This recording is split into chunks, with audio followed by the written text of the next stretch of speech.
dievaluasi. Terus kan gak enak banget.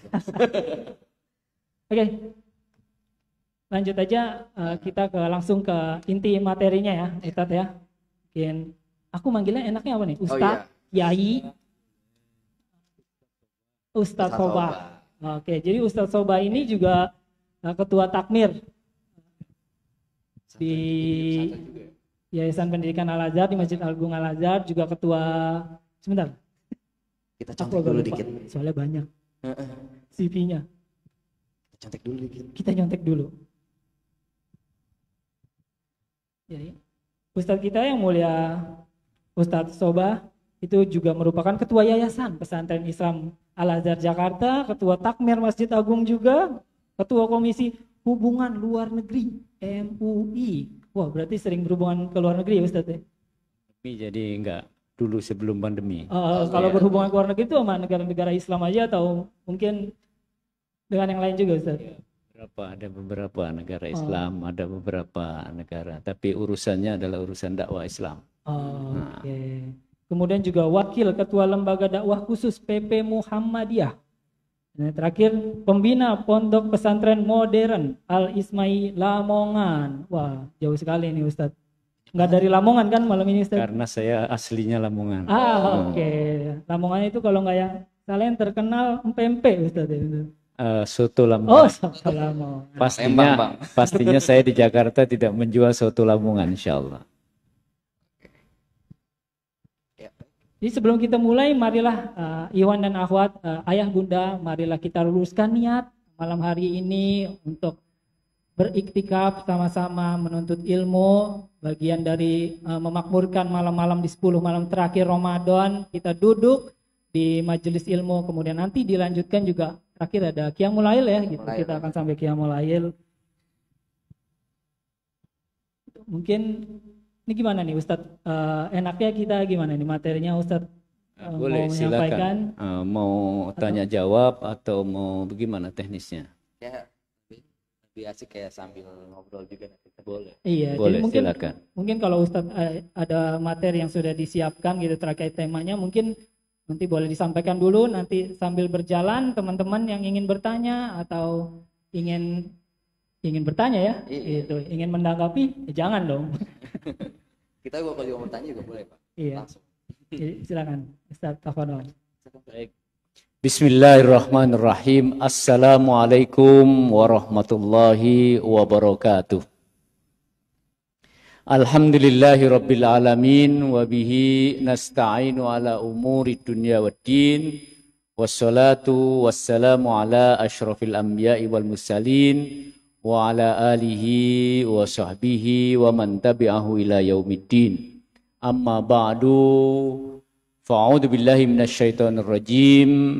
Wa idza sa'alaka ibadi anni fa inni qarib ujibu da'watad da'i idza da'an falyastajibu li wal yu'minu bi la'allahum yarshudun. Al-Baqarah 186. Bapak-bapak, ibu-ibu, adik-adik, remaja putra dan putri, saya boleh panggil remaja ya, atau pemuda, pemudi, pemuda, pemudi, remaja, para mu'takifin wal mu'takifat. Alhamdulillah kita bisa hadir di masjid yang kita cintai ini.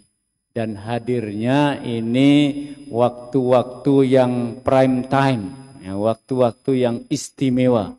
Al-Ashrul Awakhir, 10 hari terakhir. Nah, oleh karenanya ini kesempatan yang sangat indah, kesempatan yang sangat berharga untuk bisa kita laksanakan. Dan ini adalah hari kedua dari yang kemarin di malam, ada 2 versi nih ya. Ada satu versi malam 21, ada satu versi lagi malam 22. Makanya bisa jadi Ramadan ini ganjil semua Ustaz. Alhamdulillah, alhamdulillah. Memang di beberapa hadis diriwayatkan ada yang ganjil-ganjil, tapi ada yang juga itu adalah merupakan yang genap, yang ashrul awakhir keseluruhannya. Dan itulah kenapa Rasulullah Shallallahu Alaihi Wasallam di setiap Ramadannya selalu tidak hanya yang ganjil-ganjil saja, tapi iktikafnya itu 10 hari terakhir, dimulai dari awal ke 20 habis asar, kemudian bermalam di masjid iktikaf, siang harinya malam lagi, siang harinya malam lagi, sampai di malam lebaran 10 hari. Bahkan di akhir masa hidupnya itu 20 hari terakhir itu melakukan iktikaf untuk mengambil kesimpulan bahwa menentukan malam Lailatul Qadar itu adalah Allah Subhanahu wa taala, dan oleh karenanya kita tidak usah berpikiran ini malam ini atau besok atau malam berikutnya. Malam berikutnya sudah lakukan saja 10 hari terakhir, dan insya Allah di mana Allah menentukan Lailatul Qadar itu datang, dan kita melakukan 10 hari terakhir ini berbagai aktivitas 1001 apa tadi judulnya? 1000 cara. Disitulah Allah nanti akan. Tapi kalau kita tidak ada upaya-upaya, ketika Allah turunkan kita nggak dapat apa-apa. Jadi biarkanlah Allah yang membuat rencana, Allah yang mentakdirkan untuk dimunculkan Lailatul Qadar itu. Apakah 21? Apakah 22, apakah 23, atau 27, tetapi selama kita melakukan berbagai aktivitas, kita melakukan 1001 cara untuk melaksanakan itu, insya Allah kita akan mendapatkannya. Nah ini poin penting. Maka Rasulullah 10 hari, bahkan 20 hari. Nah kita berapa? Setidaknya malam ini. Dari mulai jam berapa ini tadi? Dari mulai maghrib, terus nyambung sholat isya, terus nyambung sholat tarawih, kemudian tambah Al-Quran, ada di dalam masjid, sampai sekarang, sampai nanti, sampai besok saya pulang Pak Ustadz, nggak nyambung siang hari, gimana dong, nggak lengkap, ya lumayan. Ya. Bahkan beberapa ulama mengatakan bahwa satu saat pun itu sudah dianggap sebagai i'tikaf, manakala kita sudah meniatkan untuk beriktikaf. Nah, oleh karenanya kita upayakan untuk bisa melakukan itu. Berbicara tentang 1001 cara mengetuk pintu langit, berarti ada yang kita langitkan nih. Apa yang kita langitkan? Jadi ketika kita awal penciptaan manusia itu, Allah menciptakan hal yang sifatnya materi. Lalu setelah materi itu adalah pertemuan antara materi yang dimiliki oleh laki-laki dan kemudian materi yang dimiliki oleh perempuan. Enggak usah nyebutkan itu ilmu kesehatan itu ya. Pertemuan itu maka menjadilah materi tertentu yang disebut dengan embrio, ya kan?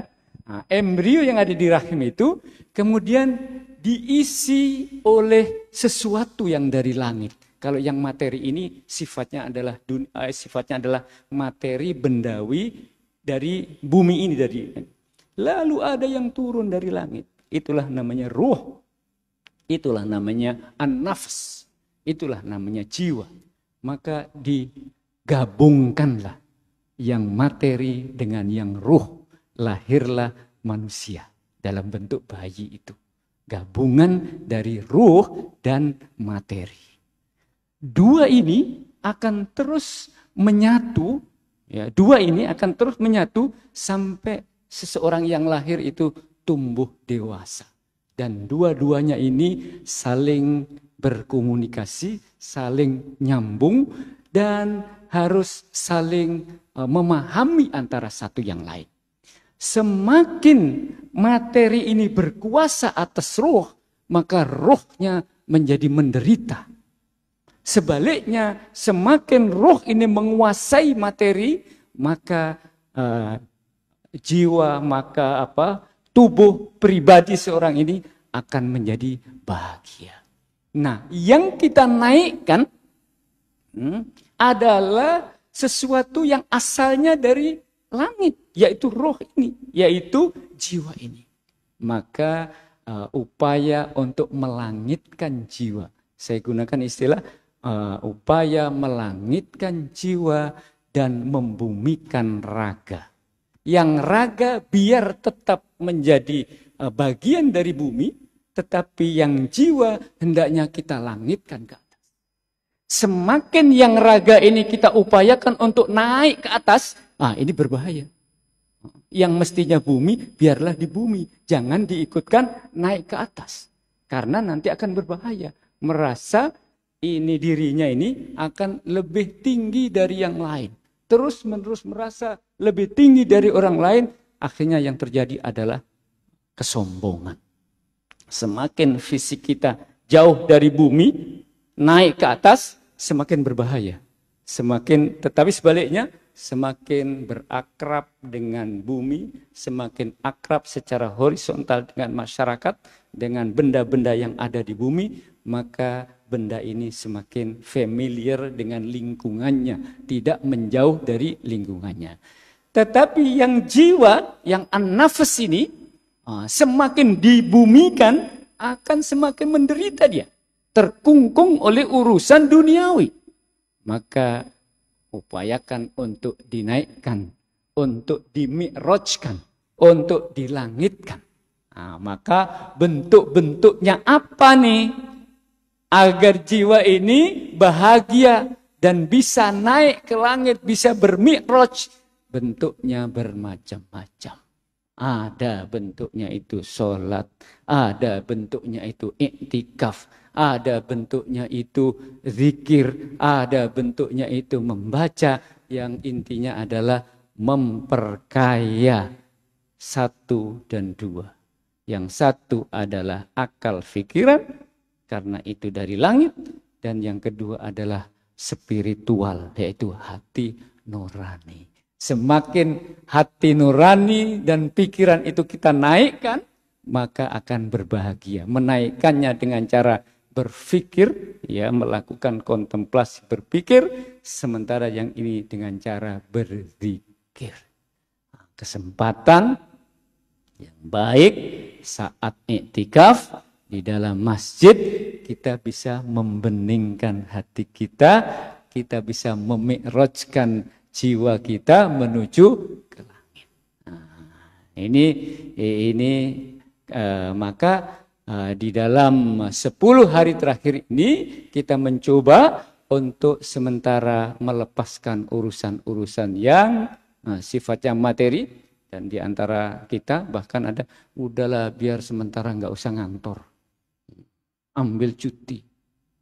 Ada di antara kita 10 hari saya ambil cuti Pak Ustadz, saya ingin biar lebih jangan urusan kerja, jangan urusan apa di masjid, untuk bisa berzikir, bermunajat kepada Allah, bertakarrub. Allah adalah Al-Qarib. Dalam ayat yang saya sampaikan ini, fa inni qarib, maka sesungguhnya aku adalah zat yang maha dekat. Al-Qarib, jadi bahasa Indonesia karib. Sahabat karib, itu artinya apa? Sahabat dekat, karib. Dan Allah jauh dibanding, jauh sekali, lebih dekat lagi dibanding sekedar sahabat karib. Sekedar soulmate, gitu ya. Lebih dari itu. Wa huwa aqrabu min hablil warid, dan dia Allah lebih dekat dari urat nadi kita, sangat dekat. Tetapi kedekatannya itu tidak bisa kemudian Allah begitu saja dekat kepada kita, mesti ada upaya dari kita. Upaya itu namanya taqarrub. Ada al-qarib, ada at-taqarrub. At-taqarrub. Bagaimana bentuk taqarrubnya itu? Dalam sebuah hadis qudsi dikatakan, kalaulah Anda ingin taqarrub kepada Allah itu 1 jengkal, maka Allah akan mendatangimu tidak hanya sejengkal, tapi 1 hasta. Kalau Anda ingin mendekat kepada Allah, taqarrub itu 1 hasta, maka Allah akan mendatangi Anda 1 depa. Bahkan yang ketiga, hadis qudsi itu, kalaulah Anda itu mendekati kepada Allah, itu taqarrub kepada Allah dengan cara berjalan kaki, maka Allah akan datang kepada Anda, mendekat kepada Anda dengan cara berlari. Berlari. Kita mendekat dengan jalan kaki, dia dekat menyongsong kita dengan berlari. Ini taqarrub. Upayalah untuk bertaqarrub. Jangan hanya satu jengkal. Jangan hanya satu hasta. Jangan hanya satu depa. Jangan hanya berjalan. Bila perlu berlari. Apalagi anak-anak muda ini. Kayaknya dengkulnya masih kuat nih. Berlari mestinya taqarrubnya. Ya? Nah, kalau saya sudah agak tua ini kan. Ya, jadi upayalah berlari mengejar ini. Saya kira 10 malam terakhir ini kesempatan kita untuk berlari mendekat kepada Allah. Taqarrub itu mendekat dengan cara berlari. Kalau kita berlari maka Allah mendekat kepada kita. Gimana lagi tuh? Lebih cepat lagi nih. Nah, begitulah gambarannya kedekatan seorang ini kepada Al-Qarib dengan cara at-taqarrub. Nah, yang ketiga ada Al-Qarib, at-taqarrub, ada yang ketiga Al-Qurban. Nah, itu akar yang sama itu, akar yang sama. Tapi yang ketiga Al-Qurban itu adalah sarana fasilitas yang bisa kita jadikan untuk kita bisa taqarrub. Kita tidak mungkin melakukan taqarrub tanpa menggunakan sarana. Apa bentuknya sarana? Itulah 1001 cara itu. Banyak hal yang kita gunakan sebagai sarana untuk bisa kita taqarrub kepada Allah. Manakala kita tidak memakai sarana apapun, lalu ingin mendekat kepada Allah, itu nonsen, itu omong kosong. Al-Qurban. Digambarkan Al-Qurban itu 1 tahun sekali. Kurban itu binatang di tanggal berapa? 10, 11, 12, 13 Dzulhijjah. Ya, memotong hewan kurban itu. Sebagai simbolik bahwa kita mesti ada kurban, berkurban. Hadir ke masjid ini tentu ada kurban. Ada sesuatu yang setidaknya waktu. Yang mestinya tidur di rumah, enak di kasur, ada AC. Ini di masjid. Mesti tidak tidur. Mesti bangun malam. Ongkos mesti juga. sholat. Dan Ongkos begitu. juga. Ongkos juga. Ongkos juga. Ada kemana? Jauh lagi. Ada dari Depok. Ada dari jangan ada dari Tangerang. Ada dari ini jauh. Datang ke masjid ini. Kurban. Mesti ada sarana yang dengan kurban tenaga. Ada dengan korban dana, ada dengan korban pikiran. Ayah kan baca Al-Quran, pengen tahu pahamnya, kita pengen hafalnya, kita pengen zikir, kita mesti apa maksud zikir yang saya baca ini. Saya harus ngerti, ini kan bahasa Arab, gimana artinya, pelajari lagi, membaca. Nggak gampang, kita ini orang Indonesia, tiba-tiba disuruh membaca tulisan bahasa Arab. Apa ini, kok cengkok-cengkok ini, apa ini? Sampai kemudian kita ini menggunakan ini korban. Membutuhkan waktu sekian lama untuk bisa memahami. Mesti ada korban untuk bisa taqarrub kepada Allah. Korban dalam bentuk pikiran. Korban dalam bentuk tenaga. Bila perlu korban dalam bentuk jiwa kita. Korban dalam bentuk materi, harta. Iya. Dan itu kita bisa mengeluarkan. Maka infak itu adalah bagian dari korban. Ketika ini semuanya tidak kita lakukan dan kita tidur saja, nyantai saja di rumah, tidak mau berangkat, tidak mau iktikaf, tidak mau bangun malam, bisa. Ahya lailahu. Rasulullah loh ya, apalagi kita seharusnya kita seperti beliau. Ahya lailahu wa aqama wa ahya lailahu wa aqama lailahu wa aiqadha ahlahu. Dia menghidupkan malamnya. Jadi sedikit tidur saja. Jangan jam 8 sudah tidur. Kita nanti sampai jam berapa ini? Sampai pagi. Sampai pagi ini kita tidur. Aiqadha ahya lailahu. Jadi menghidupkan malamnya. Terus wa aqama lailahu, kemudian bangun malam. Tentu saja karena kita menghidupkan malam maka kita tidak tidur gitu. Dan yang ketiga adalah aiqadha ahlahu. Apa aiqadha ahlahu itu? Membangunkan keluarganya, adik-adik, kakak-kakak, orang tua dan sebagainya. Kita ajak untuk semuanya bangun, untuk semuanya berkorban ini, untuk semuanya tidak tidur dan dalam rangka untuk mendekat kepada Allah. Saya kira itu sebagai mukadimah, dan nanti berikutnya ada tanya jawab biar lebih suasananya lebih interaktif. Makasih Ustaz atas materinya. Saya kalau dari 3 materi yang tadi Ustaz jelaskan, saya sedikit ingin lebih mendalami tentang al-qurub ya. Al-qurub. Karena kalau saya melihat ini kan lebih ke perbuatan yang dimana ini tuh juga mempengaruhi raga kita juga. Tadi Ustaz bilang kalau anak muda itu kita harus menjemput atau kita harus mendekat diri ke Allah dengan jalan, atau Allah berlari ke kita. Kadang ini juga menjadi halangan juga ketika anak muda tuh kayak merasa belum siap, malu nih karena dosa juga, apalagi di bulan Ramadan ini. Kadang juga gak sedikit itu di lingkungan kita atau teman kita yang ngerasa kayak malu mau loh gitu untuk datang gitu. Ntar pagi bener malam. Iya. Di Ramadan doang gue kayak gini. Di Ramadan doang pas nih. Ramadan setannya udah lepas lagi, balik lagi. Anak muda kan kadang suka bercanda gini, ngacang lihat setan sendiri gitu. Ya, ada pikiran begitu dan itu seharusnya dihindari. Ada seorang yang ketika mau berangkat haji takut kalau nanti di sana diapa-apain itu sama Allah.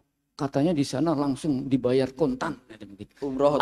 Umroh. Nggak berani umroh. Ibadah, ini saya belum siap Pak Ustadz. Orang di Jakarta saya jarang-jarang sholat. Kok kemudian umroh ntar di sana dibayar kontan sama Allah. Gara-gara saya ini di Jakarta ini saya sering nyentil-nyentil orang Ustadz. Omongan saya sering yang ini. Kok saya terus umroh sana nanti. Itu godaan. Bismillah berangkat. Serahkanlah diri kita kepada Allah. Nanti mau diapain, mau diadab, mau diapa oleh Allah, kita serahin. Dan itulah bentuk dari pertobatan.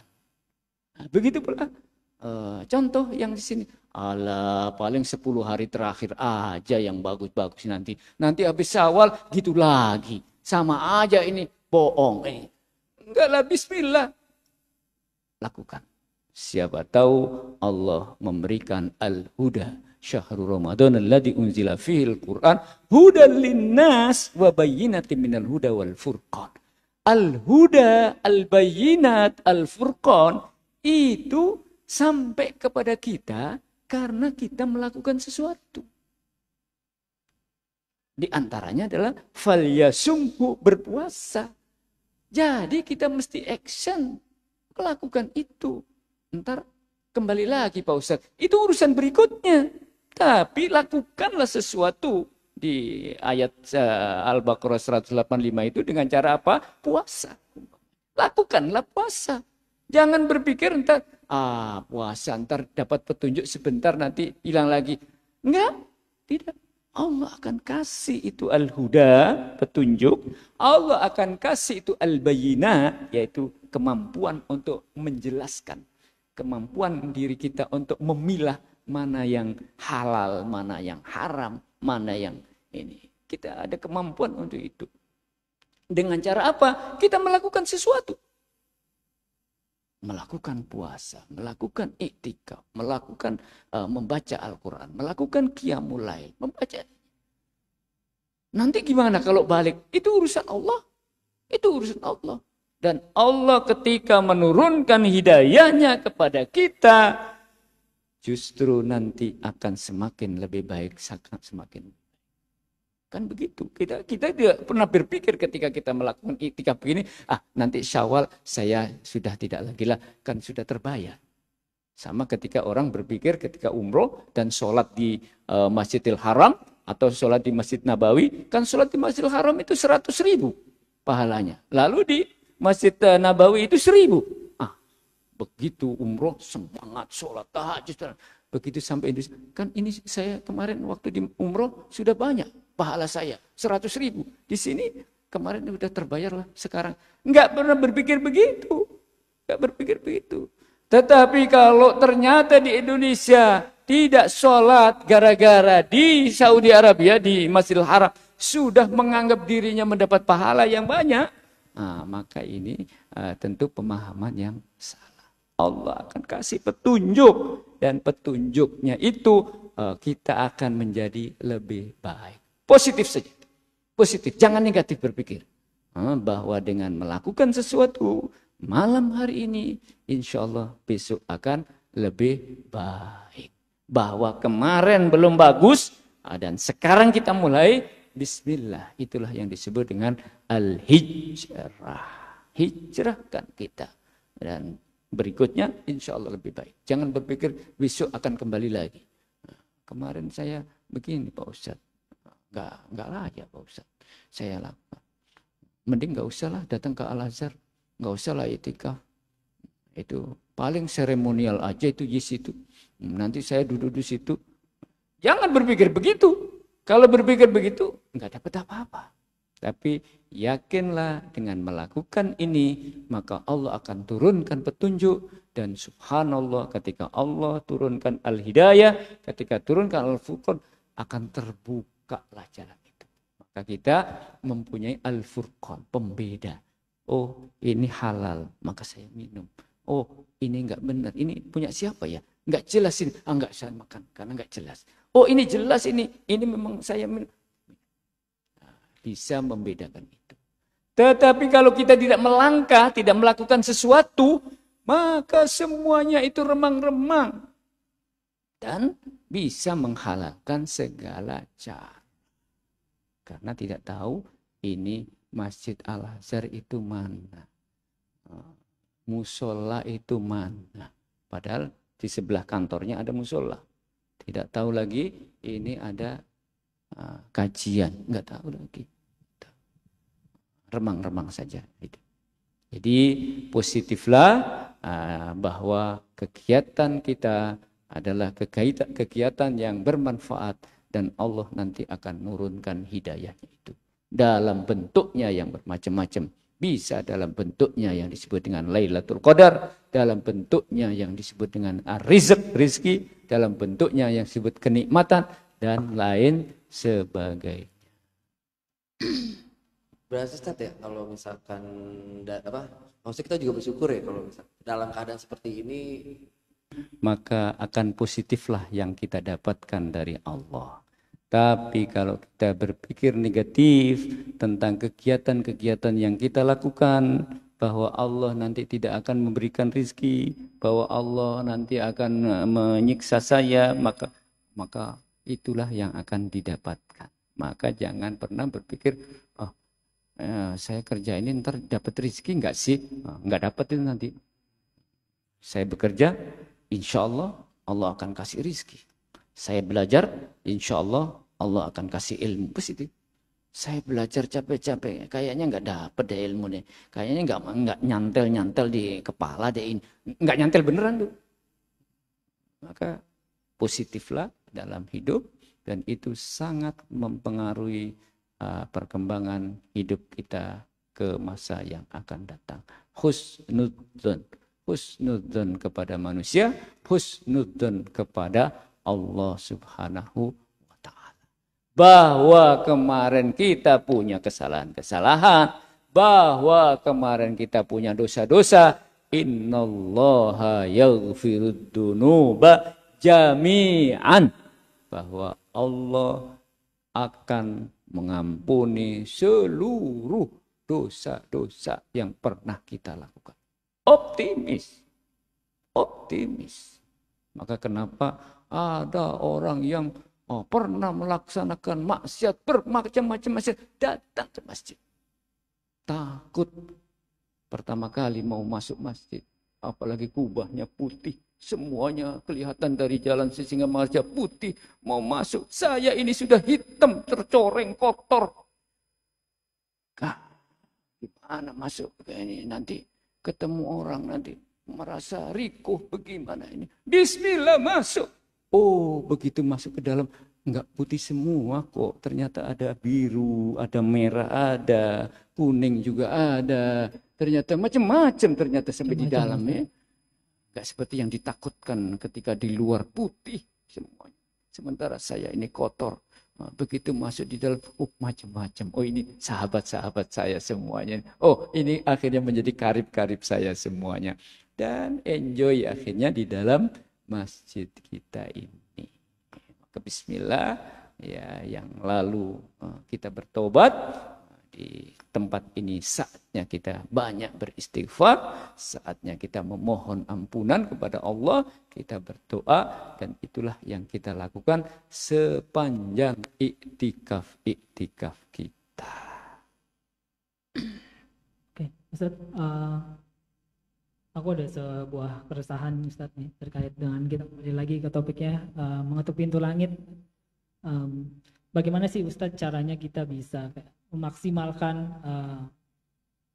potensi 10 malam terakhir ini gitu, apalagi di tengah gempuran duniawi gitu. Apalagi alhamdulillah mungkin malam ini kita semua bisa datang iktikaf karena mungkin besok libur.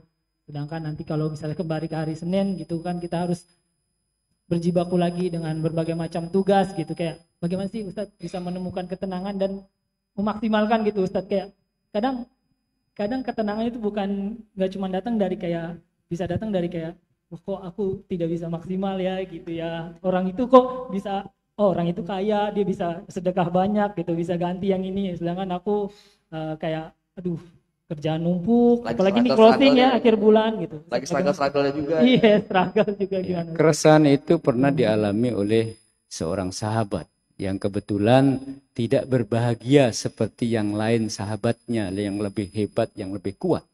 Di mana sahabat-sahabat lain ketika diinstruksikan oleh Nabi untuk berjihad fisabilillah ke medan perang, dia ini nggak mampu. Karena usianya sudah tua, nggak bisa berangkat sana, sudah usianya sudah tua, ekonomi juga lemah. Maka mengadulah beliau ini kepada baginda Rasulullah. Ya Rasulullah, gimana saya ini? Kalaulah saya rajin sholat, teman-teman saya itu juga rajin sholat. Kalaulah kita bisa berjamaah di masjid, mereka juga. Tetapi yang membedakan, kami hanya bisa doa. Kami hanya bisa sholat, tapi kami tidak bisa seperti mereka itu. Mereka itu punya harta banyak, bisa membagi, bisa berinfak, bisa bersedekah, bisa melakukan banyak hal. Bahkan tatkala engkau mengajak untuk berjuang di medan perang, berperang, mereka gagah-gagah, kuat-kuat, bisa. Sementara kami ini nggak mampu ya. Apa jawab Rasulullah? Masing-masing dengan kelebihan masing-masing. Ya, masing-masing dengan kelebihan masing-masing. Yang kuat itu juga punya nanti dengan risiko dan tanggung jawabnya. Yang punya harta banyak itu juga dengan risiko dan tanggung jawabnya. Sementara Anda dengan sedikit ini dengan tanggung jawabnya. Bahkan ada kajian tentang masalul ladina yunfikun amwalahum fi sabilillah kamasali habbatin, itu yang kalau bisa berinfak satu menjadi 700. Nah kalau 1000 kan berarti berapa banyak? Enak dong orang kaya. Enak dong orang. Tetapi orang kaya itu juga tidak selalu enak. Dia mempunyai tanggung jawab dengan itu. Maka surga itu bisa digapai oleh orang yang paling kaya, tetapi juga bisa digapai oleh orang yang paling miskin. Surga itu bisa digapai oleh orang yang paling tinggi ilmunya, yang paling punya ilmu banyak, tetapi juga bisa digapai oleh orang yang nggak punya ilmu banyak. Itulah keadilan Allah Subhanahu. Bisa, surga itu bisa digapai oleh orang yang paling punya kekuasaan tinggi. Tetapi surga itu juga bisa digapai oleh rakyat yang paling jelata. Dengan upaya-upaya 1001 cara itu. Karena dia nggak punya harta, cari surganya ya tidak melalui harta. Melalui jalan yang lain. Tapi berapa banyak orang yang dengan hartanya yang melimpah, tetapi tidak mau menggapai surga melalui hartanya. Betapa banyak orang yang mempunyai kekuasaan tinggi, tetapi tidak mengambil kesempatan untuk meraih surga melalui kekuasaan. Nah, oleh karenanya di masing-masing dengan nasib yang Allah berikan kepada masing-masing itu adalah kesempatan yang berharga, sangat berharga untuk bisa taqarrub kepada Allah. Orang yang paling kaya sangat memungkinkan untuk bisa bertaqarrub dengan Allah dengan bentuk-bentuk korban tadi, sarana tadi yang bisa dilalui. Dia bisa membeli sarana-sarana, bisa berkorban dengan sarana-sarana tadi untuk menggapai taqarrub kepada Allah. Tetapi yang tidak punya harta pun, dia juga punya sarana yang lain. Tidak melalui hartanya, tetapi bisa melalui senyumnya, melalui tenaganya. Memang uangnya nggak banyak, tapi bodinya kuat. Nah, pakai bodinya untuk mengantarkan dirinya taqarrub kepada Allah melalui fisiknya yang kuat. Maka anak muda punya kelebihan dan orang tua juga punya kelebihan. Orang yang jelek punya kelebihan, orang yang cantik juga punya kelebihan. Jangan memandang cantik itu mesti sempurna, tidak. Ternyata dia juga punya kekurangan. Saya kira begitulah memahami bahwa jangan pesimis karena merasa saya ini orang paling jelek di dunia ini. Saya ini tidak. Likulli syai'in maziyah. Setiap sesuatu mesti punya kelebihannya. Dan kelebihan itulah yang dijadikan sarana untuk bisa bertaqarrub kepada Allah. Menyambung dari yang tadi Ustadz sudah jelaskan nih Ustadz. Misalnya mungkin kita sudah berusaha secara maksimal gitu mengupayakan dari segala yang kita punya gitu. Nah, Ustadz, ada nggak sih tanda-tanda bahwa apa yang sudah kita upayakan itu Allah terima gitu Ustadz gitu. Kita bisa nerima tandanya nggak sih Ustadz gitu? Terutama di 10 malam terakhir ini teman-teman sudah tadi udah berkurban banyak hal gitu. Kita akan dikasih tandanya nggak sih Ustadz? Apa yang kita kurbankan, apa yang kita usahakan itu udah diterima sama Allah. Ada yang disebut dengan an-nafsul mutmainnah dan ada an-nafsul lawwamah. Jiwa yang tenang, yang terkendali. Dan yang kedua adalah jiwa yang terhina. Maka bagaimana tandanya bahwa kita ini bisa mendapatkan kedekatan kepada Allah manakala kita merasa ada ketentraman. Manakala jiwa kita merasa nyaman, merasa tentram. Innal insana khuliqa halu'ah. Sesungguhnya manusia itu diciptakan oleh Allah dengan galau. Kecenderungannya itu galau. Kaya galau, miskin galau. Cantik galau, jelek galau. Jangan dikira loh, yang cantik itu mesti pede. Enggak, orang cantik masih juga ingin lebih cantik lagi. Udah keren, masih pengen keren lagi. Galau itu. Innal insana khuliqa halu'a. Idza massahu syarru manu'a. Idza massahu syarru jazu'a. Ketika datang musibah, datang peristiwa, datang gangguan, datang petaka, maka jazu'a, berkeluh kesah, nangis gelisah, nggak bisa tenang hidupnya. Wa idza massahul khairu manu'a. Tapi kalau mendapatkan kebahagiaan, kesenangan, rizki, nikmat, manu'a. Apa manu'a itu? Pelit. Kalau dikasih rizki banyak, pelit. Begitu nggak dikasih rizki banyak, aduh miskin banget deh aku ini. Itu ada kecenderungan.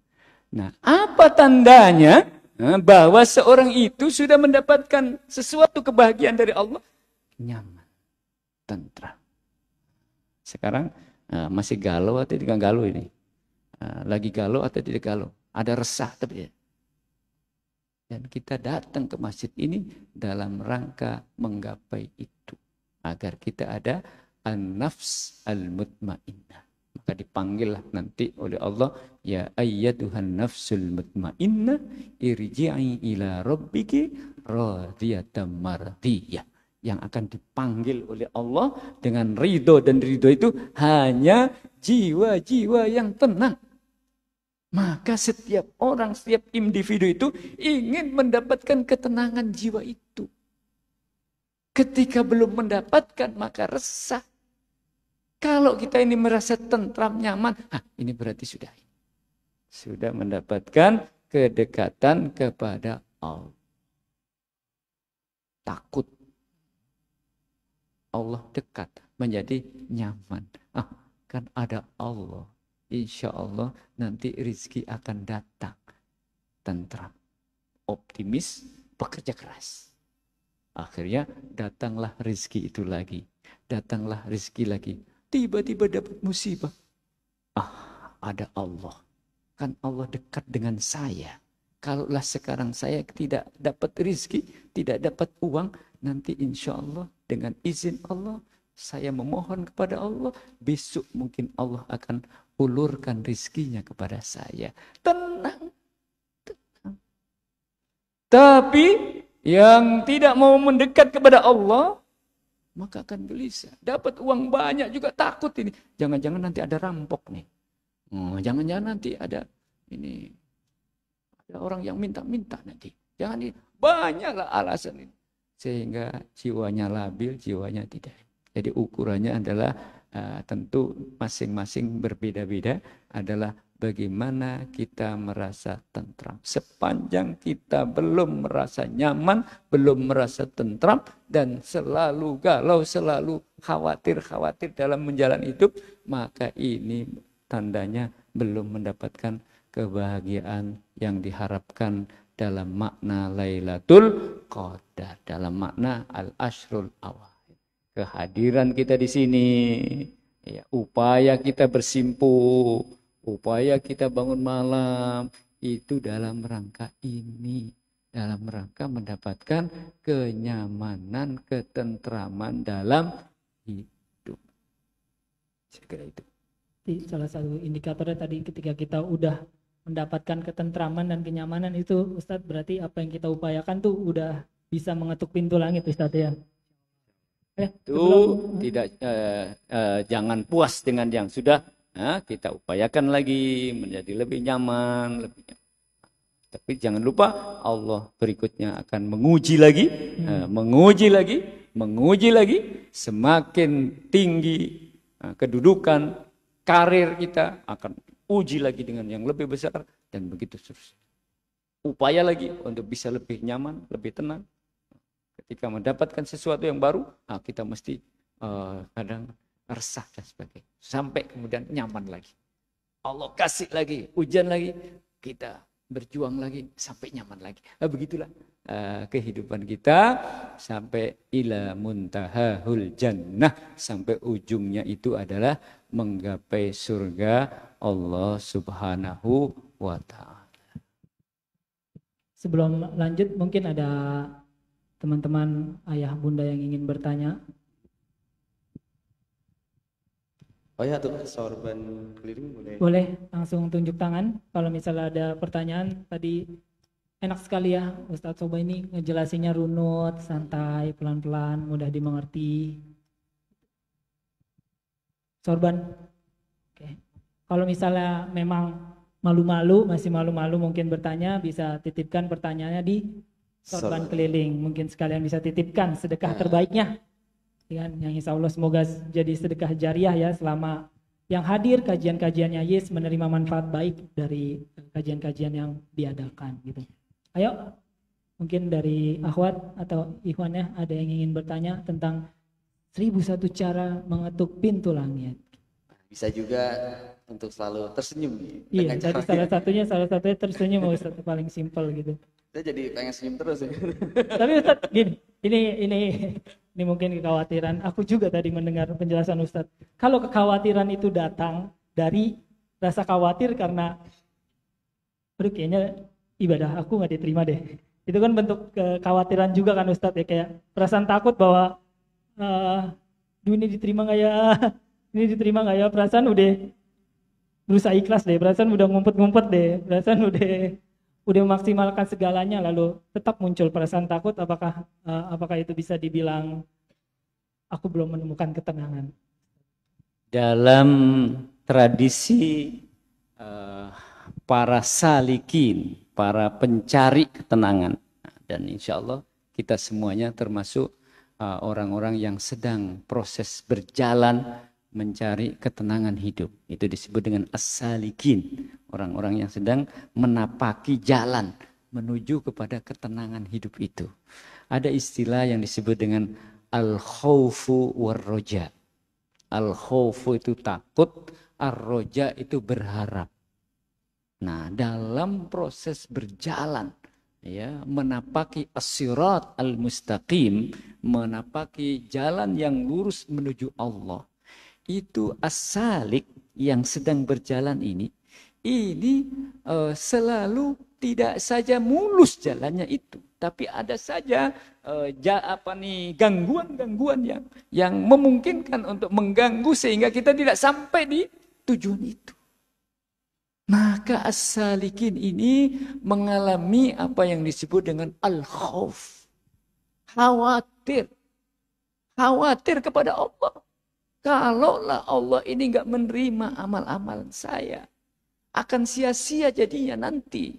Ya Allah, kalaulah engkau tidak menerima, sementara saya sudah sholat fardu 5 kali sehari semalam, saya sudah tambahkan dengan sholat sunnah, saya sudah puasa, bahkan puasa sunnah, saya melakukan banyak hal.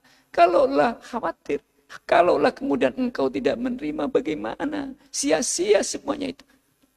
Khawatir, al-khawf, ada itu. Kekhawatiran itu boleh Pak Ustadz, boleh. Dalam rangka untuk memperbaiki berikutnya. Khawatir sholat saya ini enggak terima, maka saya hati-hati. Mulai dari wudunya, mulai dari berpakaiannya, mulai dari langkah kaki dari rumah menuju masjid, sampai kemudian ada di dalam masjid, kemudian mengangkat tangan, hati-hati. Ini sudah benar apa tidak saya mengangkat tangan ini? Jangan-jangan keliru ini di sini apa di sini? Jangan-jangan saya kurang serius ini berdiri saya. Berdiri terlalu nyantai, khawatir. Kalau step-step langkah yang kita lakukan dalam rangka menggapai ketenangan itu nggak dapet, gitu, nggak diterima, itu al-khauf. Dengan al-khauf itu maka kita berupaya untuk memperbaiki, nggak sembrono dalam melakukan, dalam berpuasa nggak sembrono. Oh, yang penting kan saya nggak makan, saya nggak minum, saya nggak berhubungan dengan suami istri, sudah ini. Tapi ngomong mulutnya ngomel-ngomel ini. Tapi tangannya suka nyubit-nyubitin orang, suka nyentil-nyentilin orang. Tapi gosipnya naudzubillah. Apalah ini? Maka terjadilah saat melangkah ini, saat berjalan ini, terjadilah kekhawatiran. Itu yang disebut dengan al-khauf. Dan itu positif. Ya, itu positif untuk kemudian bisa memperbaiki dari langkah-langkah yang tadi dilakukan. Al-khauf. Dan yang satu adalah ar-roja. Ada al-khaufu, kemudian ada ar-roja. Apa itu ar-roja? Berharap. Ya Allah, sampaikanlah saya pada ujung tujuan menuju Engkau, ya Allah. Dalam rangka mendekat, jangan sampai nanti di tengah jalan saya gagal, ya Allah. Ar-roja, mengharap. Mengharap itu memohon. Memohon itu doa. Berdoa, berharap. Jangan pernah ada kita melangkah tanpa harapan. Mesti ada ujung harapannya. Mesti ada cita-citanya. Mesti ada fokus yang akan kita tuju. Jangan kita tanpa harapan. Itu ar-roja. Dan ar-roja yang tertinggi adalah ar-roja ilallah. Yaitu gapai harapan menggapai Allah. Berada di sujud di telapak kaki Allah. Kita berjalan sampai kepada Allah. Itu harapan. Mengharap agar langkah yang kita gapai ini sampai. Agar amalan-amalan yang kita lakukan, kita ngeluarin duit, kita sedekah, kita infak, kita membelanjakan. Ya selama Ramadan ini kan banyak kita keluarkan dana. Ya, apa saja untuk beli apa saja itu. Beli sarung 1 kodi, ya kan? Beli baju 15 gitu.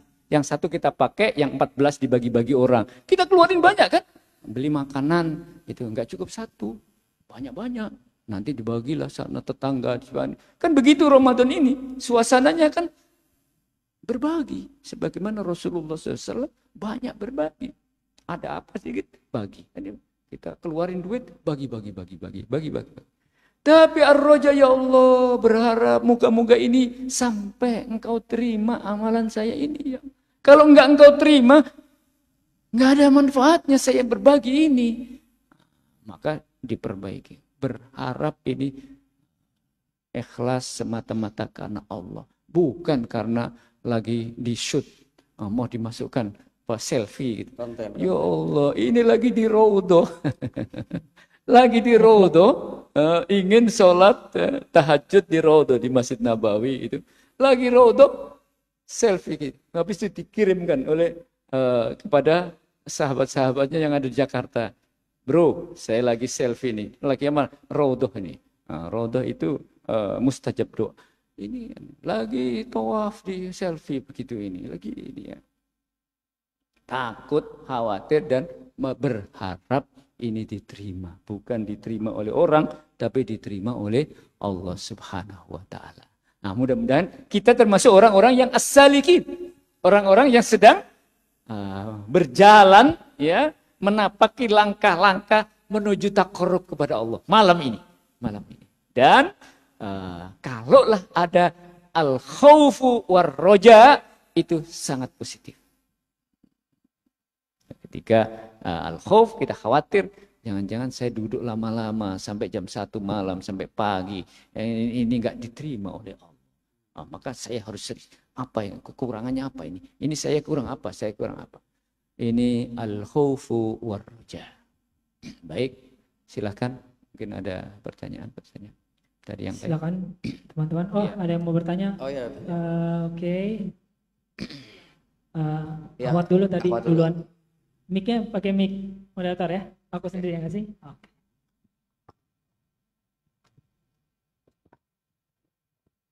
Terima kasih. Assalamualaikum Pak Ustadz.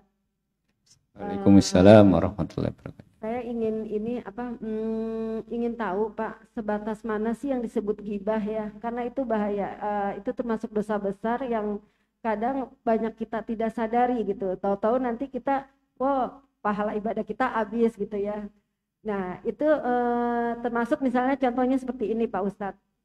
Kita ketemu dengan teman kita, lalu kita menanyakan, hai apa kabar, terus gimana kabar kakakmu gitu. Apakah hal tersebut termasuk ghibah seandainya dia menyatakan hal-hal yang buruk ataupun hal-hal yang baik. Itu aja Pak Ustadz, minta batasan ghibahnya tuh sampai di mana.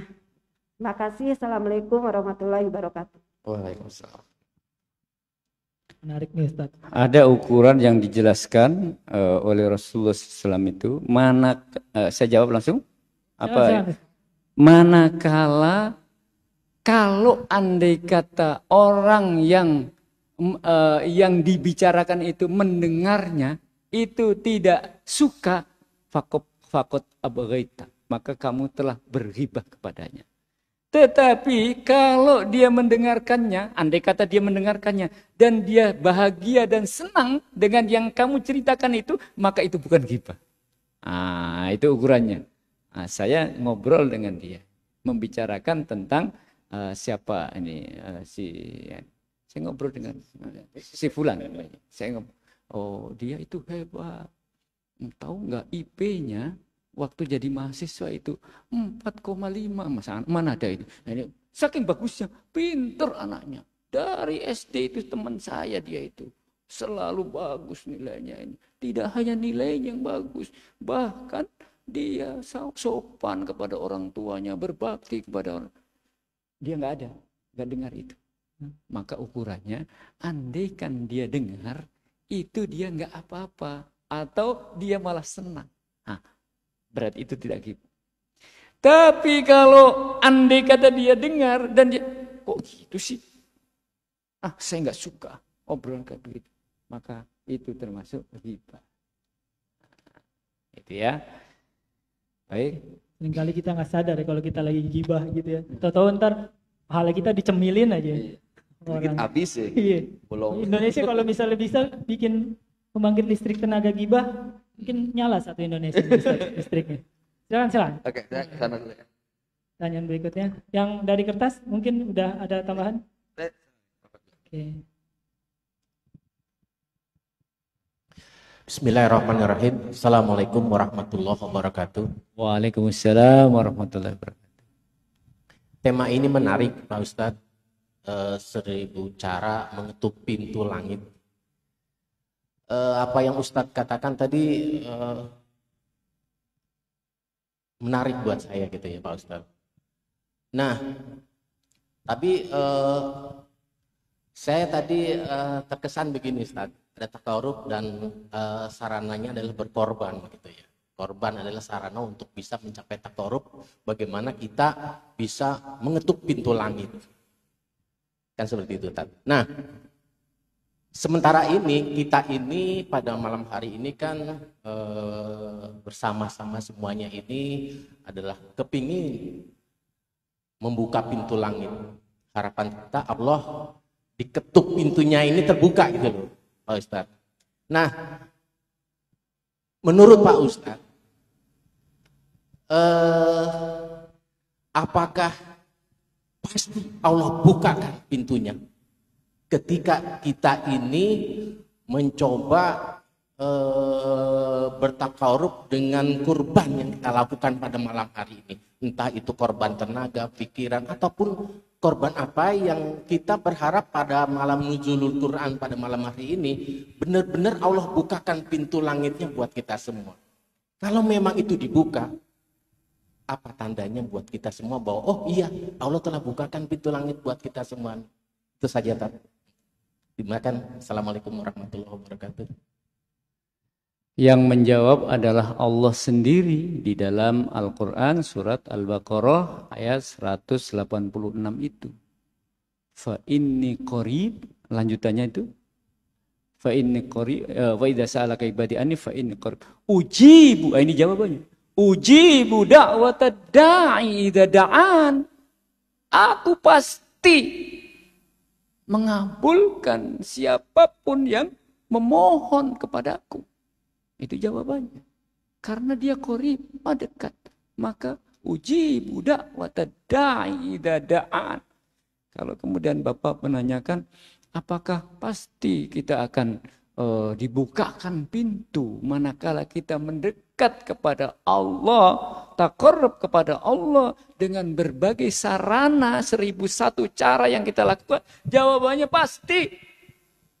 Orang yang menjanjikan itu Allah sendiri, bukan saya.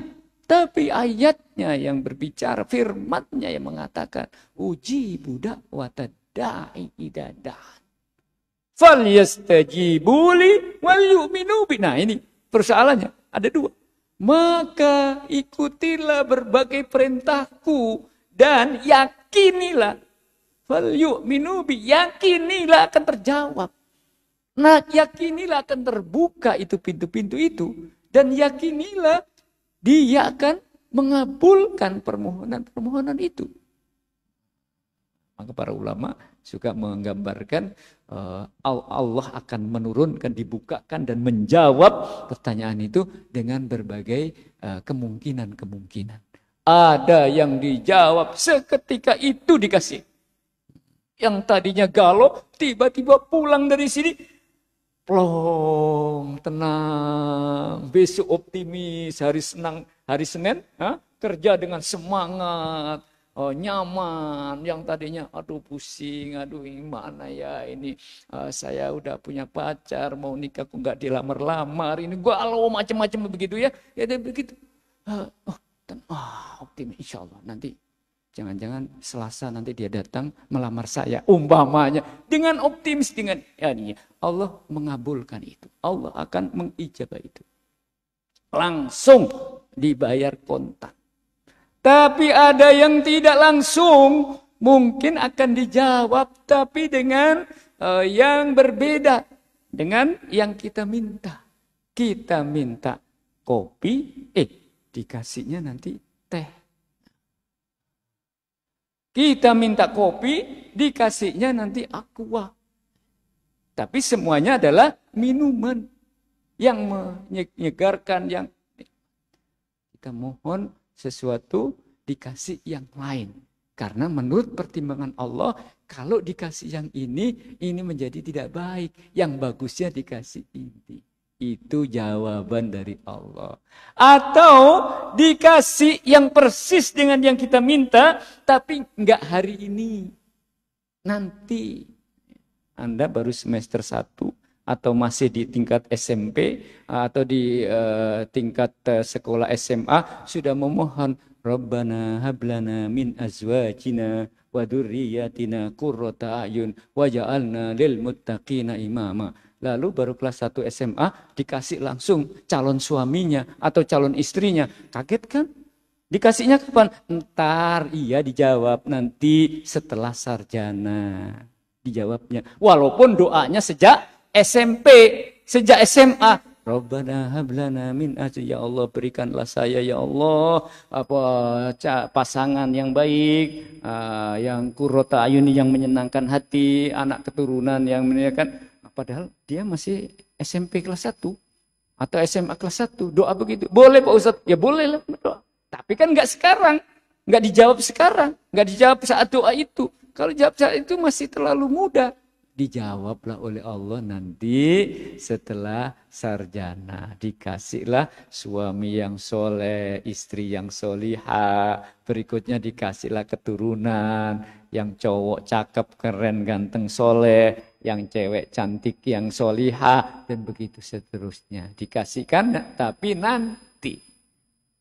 Yakin kita Allah akan ijabai. Karena apa? Karena memang kita berupaya melangkah, berjalan, mendekat kepada Allah. Beda kalau kita inginnya itu kita menjauh dari Allah, tapi minta kepada Allah. Aneh kan? Menjauh dari Allah, tapi kok meminta. Aneh itu. Berbuat maksiat, tapi mencuri, gitu ya. Tapi setelah dapat, alhamdulillah. Mencuri kok alhamdulillah.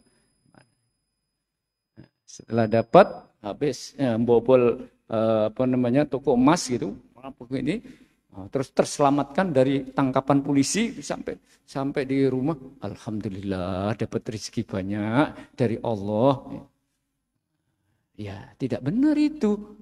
Tidak mencari ridho Allah, tidak memohon kepada Allah melalui taqarrub, tetapi melalui menjauh dari Allah.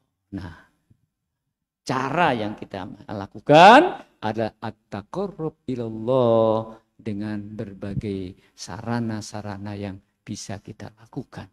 Maka jawaban dari Allah akan mengabulkan. Jibu da'wata da'i idza da'an.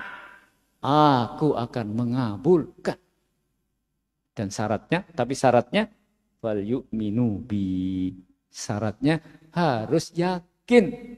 Kalau ragu-ragu yang enggak dapat. Yang tadi yang saya sebutkan tadi dalam hadis qudsi itu, ana inda dzanni abdi bi. Aku sesuai dengan prasangka hambaku.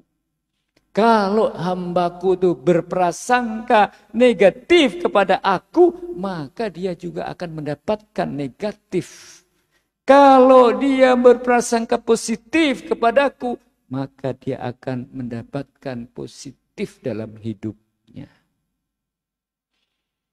Saya kira begitu Bapak. Jadi kita harus yakin bahwa Allah akan mengabulkan. Bahwa belum sekarang, insya Allah nanti. Nantinya kapan Pak Ustadz? Sudah lama saya memohon ini. Sampai sekarang saya belum punya rumah Pak Ustadz. Sampai sekarang saya belum punya motor Pak Ustadz. Padahal saya sudah doa berkali-kali. Sabar. Terus ikhtiar sampai Allah nanti akan mengabulkan. Terkadang Allah sengaja belum kasih untuk menguji ini orang sabar apa enggak nih. Ini orang tetap berikhtiar atau enggak, atau putus asa ini orang. Oh ternyata baru digituan aja, baru diuji ini aja udah kapok, udah enggak mau ikhtiar, udah putus asa. Nah ini disinilah taraf atau mentalnya dia. Gitu. Kesabarannya hilang ternyata, kesabarannya tidak ada. Nah, terkadang Allah belum mengabulkan, belum memberikan sekarang, padahal nanti akan diberikan untuk menguji hambanya apakah dia tekun, sabar, dan terus berupaya atau tidak.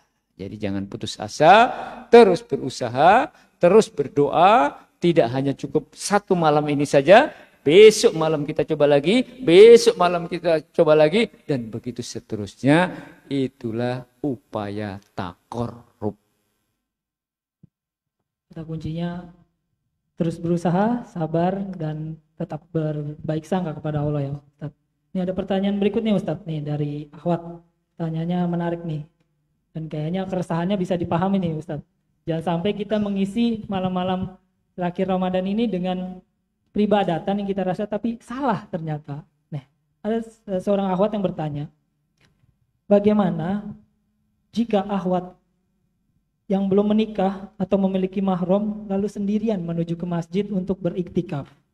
Apakah lebih baik berdiam diri di rumah atau tetap iktikaf, Ustaz? Dan mungkin kaitannya dengan tema malam hari ini, bagaimana dengan ibadah-ibadah yang mungkin laki-laki atau kita semua lakukan juga belum maksimal atau caranya masih salah? Apakah itu dimaafkan atau pahalanya bisa dihitung sempurna gitu Ustaz? Ya. Dalam riwayat bahwa istri-istri Nabi juga melakukan iktikaf. Tentu saja dengan izin dari mahramnya, izin dari orang tuanya, izin dari ini. Bagi yang masih jomblo, yang belum punya pasangan, tidak berangkat dengan mahramnya, tidak dengan orang tuanya, tapi mendapatkan izin dari orang tuanya. Dipastikan bahwa menuju ke masjid itu aman. Insya Allah di Indonesia, di Jakarta, dalam hal seperti ini nyaman, aman. Bedalah umpamanya di Kabul, umpamanya di suasana perang saudara, umpamanya agak riskan kalau keluar rumah lalu pergi ke masjid tertentu. Atau di tempat mana lagi di Myanmar, atau di mana lagi di Palestina, umpamanya, atau di mana lagi yang di negeri-negeri yang sedang rusuh, yang sedang perang, di Yaman umpamanya ini. Di Jakarta pastikan bahwa itu aman. Maka dalam perjalanan memang idealnya ada mahramnya, ada yang menemaninya. Tapi ketika suasananya sudah kondusif dan dipastikan aman, maka silahkan untuk melakukan iktikaf. Bahwa dalam praktik para sahabat putri, sahabat perempuan di zaman Rasulullah juga melakukan iktikaf. Tentu yang paling ideal adalah ditemani oleh mahram. Tapi andai kata sama dengan ketika umroh atau haji, itu pemerintah Saudi itu ketat sekali, mesti ada mahramnya. Kalau dia enggak. Nah, tapi saya biayanya jadi mahal Pak Ustadz. Kalau harus dengan mahram, uangnya cukup hanya sendiri. Nah, maka tetap berangkat. Siapa yang mahramnya? Mahramnya yang travelnya. Iya. Jadi ada yang menjamin bahwa ibu berangkat, adik ini berangkat, dijamin insya Allah aman. Al-Azhar, di kawasan area Al-Azhar, insya Allah dipastikan pihak-pihak keamanan memastikan insya Allah aman, tidak ada yang saling mengganggu dari sisi barang-barangnya, dari sisi perhiasannya dan lain sebagainya, dipastikan akan aman. Dan kalau itu terjadi, kalau itu memang dipastikan aman, maka bismillah tawakkaltu 'alallah la haula wala quwata illa billah, berangkat menuju Masjid Agung Al-Azhar dalam rangka menggapai itu. Tapi kalau memang ragu, ini jauh gitu, Bogor gitu, ini atau mana jauh, ini khawatir, ya sudah di masjid terdekat dari rumah masing-masing. Ada lagi yang mau bertanya? Ada sini. Oke, silakan. Bismillahirrahmanirrahim. Assalamualaikum warahmatullahi wabarakatuh, Ustaz. Waalaikumsalam warahmatullahi wabarakatuh. Selamat malam Bapak Ibu Majelis Masjid Agung Al-Azhar ya. Mau minta pandangannya Ustaz. Gini Ustaz, kadang-kadang kita punya keresahan Ustaz. Kita udah melakukan ibadah cukup banyak ya. Aktivitas kita sudah kita tingkatkan ibadahnya. Namun kita kadang-kadang menemukan setelah aktivitas itu kendala-kendala Ustaz, yang menyebabkan kita agak resah gitu ya. Tapi di lain hal waktu kita ibadahnya biasa-biasa aja, ternyata nih nggak terlalu banyak kendala-kendala gitu Ustaz dalam kehidupan kita sehari-hari. Mungkin mau minta pandang Ustaz, bagaimana baiknya kita memandang hal itu Ustaz? Terima kasih Ustaz. Semakin ibadah menjadi khusyuk, problem hidup kok semakin berat. Nah itu ya. Tapi saya ibadahnya biasa-biasa aja, rezeki lancar nih. Malah terkadang meninggalkan sholat, rezekinya tetap lancar nih. Nah, gitu. Nah, ini ujian. Ini ujian dari Allah Subhanahu wa Ta'ala. Ada Allah itu menguji dalam bentuk itu nikmat. Maka nikmat itu ujian. Bahkan dikasih anak itu ujian. Enggak punya anak, lama enggak punya anak. Terus dikasih anak. Kok itu kan nikmat, itu kan rizki. Tapi sekaligus rizki yang Allah kasih itu juga ujian. Hati-hati. Lama nggak punya suami, lama nggak punya istri, itu ujian. Lalu berdoa Allah kasih suami atau kasih istri. Maka inna min azwajikum wa auladikum fitnah, dalam ayat Al-Quran, bahwa di antara, nggak semua ya, tapi ada isi pasanganmu, anakmu itu terkadang menjadi fitnah buat kamu. Nah, ini nggak rajin ibadah, dikasih rizki banyak. Hati-hati, jangan-jangan ini fitnah. Nah, kalau kita kemudian terpesona dengan itu, kalau begitu udahlah nyantai aja lah, nggak usah ibadah, orang nggak ibadah juga lancar rizki saya. Hati-hati, ini fitnah. Allah kasih apa yang disebut dengan istidraj. Istidraj itu apa ya? Istidraj itu maksiat tapi dikasih, maksiat tapi dikasih. Ini menentang Allah tapi Allah kasih. Ini istidraj. Ibarat anak kecil yang nggak boleh makan permen, karena kalau makan permen dia batuk.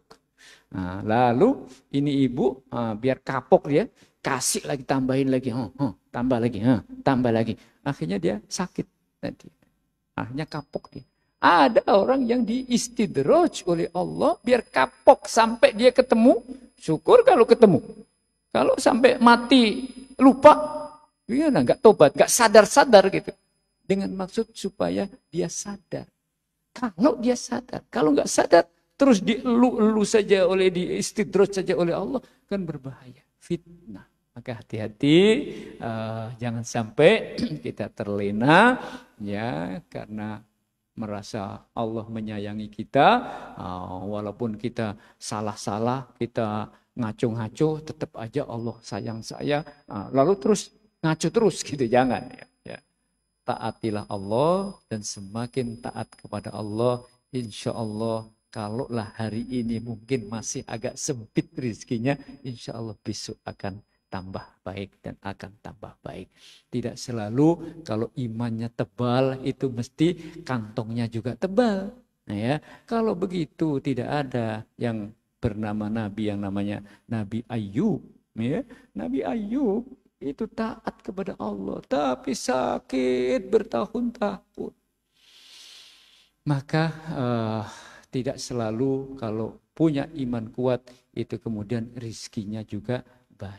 Jangan-jangan kalau dikasih rizki banyak malah lupa dari ibadahnya. Maka nikmatilah yang sekarang ada dan terus memohon untuk menjadi lebih baik. Gimana? Ada lagi pertanyaannya? Kita masih bisa satu pertanyaan lagi. Ya, panitia, kita bisa satu pertanyaan lagi ya? Oke. Dari akhwat nih, Ustaz. Dari akhwat.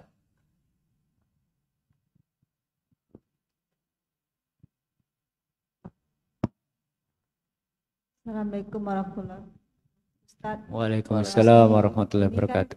Kita menjalani iktikaf tinggal berapa hari lagi supaya jangan salah-salah ibadah kita. Misalnya gini Ustaz, waktu tarawih kan ada ceramah tarawih.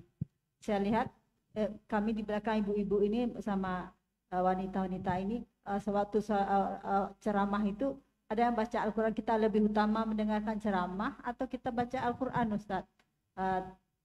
Juga kayak sekarang ini sebaiknya itu kita dengerin ceramah ini atau kita baca Al-Quran. Itu gimana Ustaz? Supaya kita jangan salah-salah mana yang terbaik menurut Allah. Ya, Assalamualaikum warahmatullahi wabarakatuh. Pastikan niatnya apa, pastikan tujuannya apa. Seseorang supaya fokus, maka tunjukkan fokus pada apa. Tidak bisa mendapatkan 3, 4, 5 sekaligus. Difokuskan saja. Kalau fokusnya memang ingin membaca Al-Quran, fokuskan membaca Al-Quran dan abaikan apa yang sedang terjadi di kiri kanannya. Kalau fokusnya itu memang mendengarkan itu, fokuskan ke sana saja. Yang lain nanti setelah itu. Nah itu urusannya berurusan dengan niat kita masing-masing. Ingin mendapatkan dua-duanya, kalau mampu silakan. Sambil saya baca, tapi sambil saya juga, saya udah tahulah alur cerita kajian ini. Maka saya tetap duduk di situ, tapi saya ini silakan saja. Panitia nggak akan negur itu, nggak apa-apa kan? Biar aja nggak apa-apa. Sambil wirid, umpamanya silakan saja. Sambil mendengarkan, tapi saya nggak bisa fokus. Nah, kalau nggak bisa fokus, lebih baik menyendiri untuk bisa wirid sendiri. Tapi kalau bisa, saya bisa sambil wirid, saya bisa jadi saya mendapatkan 2, atau saya bisa mendapatkan 3, silakan saja. Ya, itu tergantung kemampuan daya serap kita masing-masing. Ada seseorang itu yang daya serapnya tinggi, sekali duduk itu bisa 3, 4 informasi yang bisa didapatkan. Bisa jadi begitu. Pastikan fokus, mampu menyerap dari apa yang kita ada kegiatan saat ini. Kalau tidak mampu, sebaiknya dipilih salah satunya saja. Nah, dengan cara apa, umpamanya mojok di sana atau apa begitu, dan nggak masalah itu, ya nggak masalah. Yang masalah itu kalau teriak-teriak, "Woi, jangan ceramah di sini ya," woi ada gitu dia ya. Tapi bahwa ada 2 gitu, atau sambil megang HP informasi, silakan saja.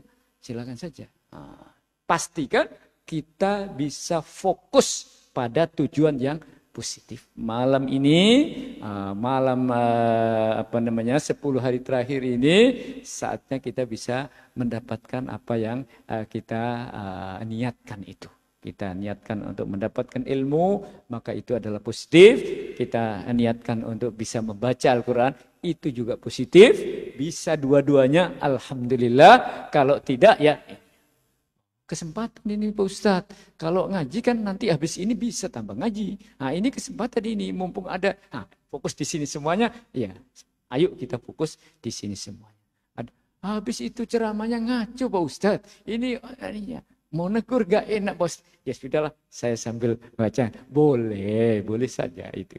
Yang nggak boleh itu nanti, turun. Nah, ini nggak boleh kan. Ya jadi pastikan bahwa kita bisa fokus pada kegiatan yang kita sekarang lakukan. Sambil bolehlah, sambil nanya-nanya begini apa nih, boleh, sambil bebas saja. Silakan. Oke, Ustadz, pertanyaan berikutnya nih, aku rasa pertanyaan yang cocok untuk menutup sesi kita pada malam hari ini, Ustadz nih. Setelah nanti 10 malam ini mungkin berlalu dan mudah-mudahan kita bisa wisuda dan cum laude gitu, dapat malam Lailatul Qadar. Nah, amin. Bagaimana Ustadz kita bisa menjaga iman kita, ketakwaan kita, ketaatan kita, takorubnya kita tadi Ustadz, agar tidak turun gitu, agar giroh atau spiritnya tuh sama gitu, seperti waktu kita di malam-malam Ramadan atau hari-hari Ramadan gitu, dan mungkin bisa sekaligus sebagai pesan penutup dan kesimpulan juga Ustadz untuk sesi kita malam ini. Al-imanu yazdadu wa yanqus. Bahwa iman itu bisa naik dan bisa terkadang turun. Kita sedang berupaya untuk menaikkan tingkat keimanan kita. Kita sedang memaksimalkan upaya kita menuju takwa. Maka pertahankan, jangan sampai upaya menggapai taqwa la'allakum tattaqun itu menurun. Bagaimana agar kita tidak jadi menurun tatkala kita sampai titik Idul Fitri naik dan sampai menggapai puncaknya, agar tidak turun, maka harus kita pertahankan. Tetaplah, pastikan selalu dalam suasana bersama orang-orang yang baik-baik. Pastikan bahwa kita tidak masuk ke dalam tempat atau lingkungan yang jelek-jelek sehingga akan menurunkan derajat. Pastikan kita menggunakan waktu-waktu untuk ke arah kebaikan-kebaikan, bukan ke arah keburukan. Lingkungan, teman-teman, sahabat-sahabat yang ini sangat-sangat mempengaruhi untuk kita bisa mempertahankan atau nanti akan jatuh. Maka hindari, kalau dulu ada orang-orang yang menyebabkan kita bermaksiat, ini hindari, jangan ke sana lagi. Nah, kalau kemarin di timur itu, saya gara-gara di timur itulah, maka saya melakukan kejahatan-kejahatan, udah tinggalkan, jangan ke sana lagi. Mumpung ini sedang, tetapkan berada di lingkungan yang benar, bersama orang-orang yang baik-baik, kemudian mengambil waktu-waktu, momen-momen yang baik, agar kita tetap bertahan. Bahwa nanti ada godaan, ada ini tantangan bagi kita. Tantangan bagi kita. Kita hidup ini innal hayata aqidatun wa jihadun, kata Syauqi Bik, penyair dari Mesir. Innal hayata aqidatun wa jihad. Hidup ini hanya ada dua. Satu adalah mempertahankan akidah, mempertahankan ketakwaan kita yang sudah kita gapai dengan baik ini, dan yang kedua itu jihad. Apa itu jihad? Terus menerus berupaya mempertahankan kebaikan yang sudah kita capai. Bahkan tidak hanya memperjuangkan untuk tetap mempertahankan, tetapi mengembangkan, meningkatkan, menaikkan dengan yang lebih baik. Saya kira itu konsepnya adalah kita akidah, pertahankan keimanan, dan kemudian diiringi dengan jihad. Karena musuh-musuh di sekitar kita, tantangan-tantangan di sekitar kita, semakin suasana modern, suasana global, suasana metropolitan Jakarta, ini semuanya menyerang kita, menyerbu kita. Kalau kita tidak tangguh, kalau jihad kita tidak tangguh, maka gampang kita ini letih, gampang kita ini jatuh, dan gampang kita ini lemah. Dan kalau sudah lemah nanti akan diinjak oleh peradaban yang penuh dengan kemaksiatan itu. Saya kira itu. Insya Allah. Barakallah, jazakallah khairan.